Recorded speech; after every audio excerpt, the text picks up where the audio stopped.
In this video, I want to talk a little about why you have to address your ability to breathe properly if you really hope to resolve pain issues permanently. One thing I've noticed when I went through massage school, which I really did for legal reasons, so I could do my postural restoration work without having to worry about any legal touching issues. It was funny that whenever they would talk about certain muscles that were continuously tight, I could almost easily predict which side it was going to be on, because all they're reflecting is the pattern of muscular overactivity.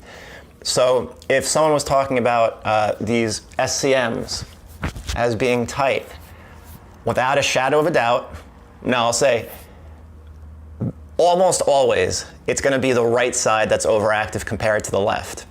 The left side will be overactive for people who are a little more extreme. What I would call a more extreme PRI patient, someone whose head is completely rotated forward, and at that point the left side can get a little bit more overactive for various reasons, but it's almost always the right side.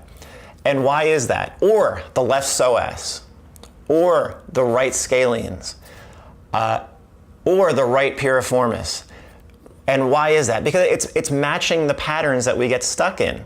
So for example, and I also want to say that so many of our muscular and joint aches and pains have their origin in dysfunctional breathing.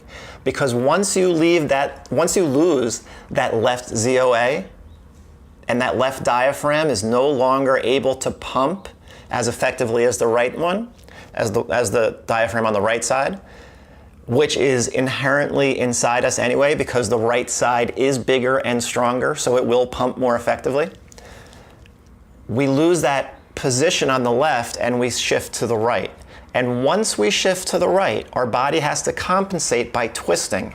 And once you twist and you stay in a state of twist, you're going to have very predictable muscular overactivity in certain muscles. So for example, if I start with what's a very common overactive muscle, the left psoas. Why is that? Because you have a psoas that attaches from the spine, from the lower spine, and then will attach to your leg.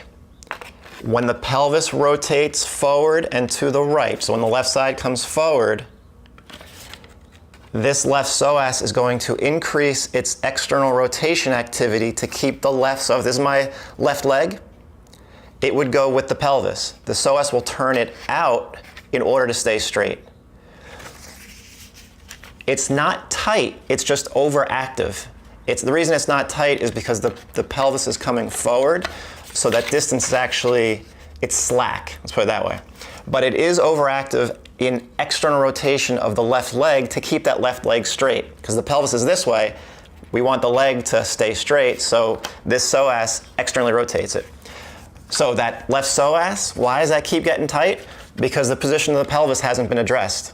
Once you bring the pelvis back, the left psoas can relax. And then you have to do internal rotation movements of the left leg, and you're good to, well, I'm not gonna say you're good to go, but that's the issue. The left psoas then shuts off.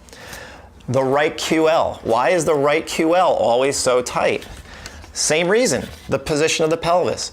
When the left side comes forward, the right side moves back slightly, and the right the right rib cage side bends to the right. That's bringing the right side of the pelvis and the right side of the rib cage closer together. And what muscle attaches from the bottom rib to the pelvis? The QL, quadratus lumborum. That's why there's so many pelvic tilts out there, and it's all based on being stuck on that right side. Moving up, well, let's go hamstrings. Why is the right hamstring always seemingly so tight? Same reason, the position of the pelvis. It moves back and it gets stuck closer together.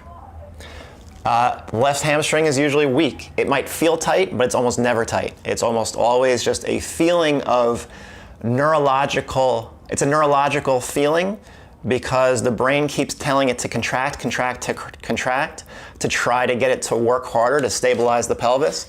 And a lot of people interpret that as tight.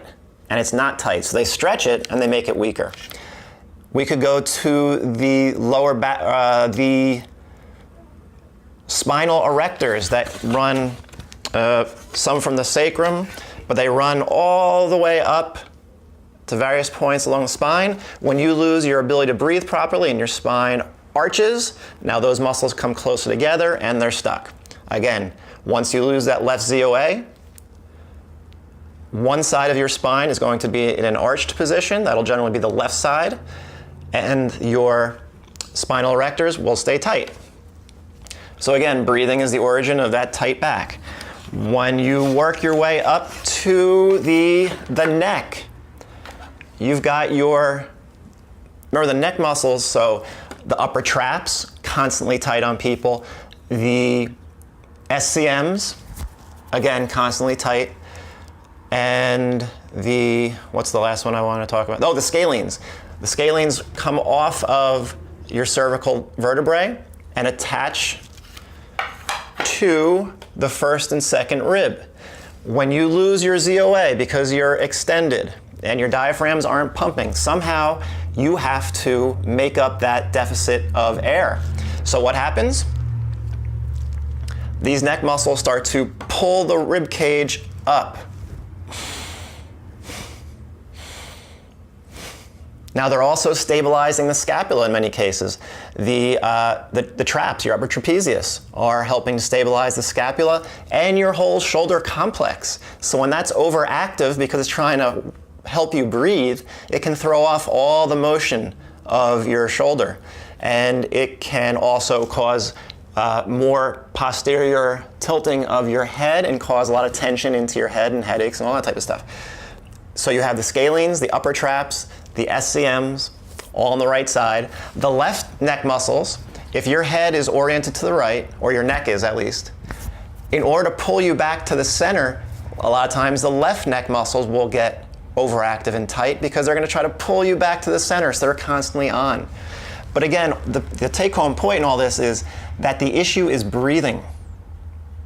Even before walking, PRI is walking and breathing. We tend to think muscles first, and muscles are fine as long as you're thinking about breathing in that context of muscles. So breathing always has to be addressed first, and all PRI exercises are designed to address the breathing issue more than anything else. Everything else tends to fall into place as you are addressing the breathing. But without addressing, you can retrain walking, you can retrain your adductors, your hamstrings, any muscle you want, you can try to retrain it.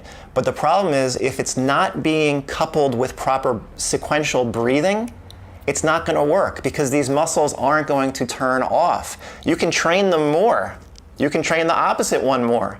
But if you cannot breathe with that left diaphragm, if you can't get that left ZOA back, those muscles, you're just training them into more dysfunction because only that breathing mechanism, that original movement of life itself, without that, pain is going to be very difficult to resolve in any permanent way because you haven't turned off the overactive muscular activity that is resulting from aberrant, dysfunctional, compensatory breathing problems.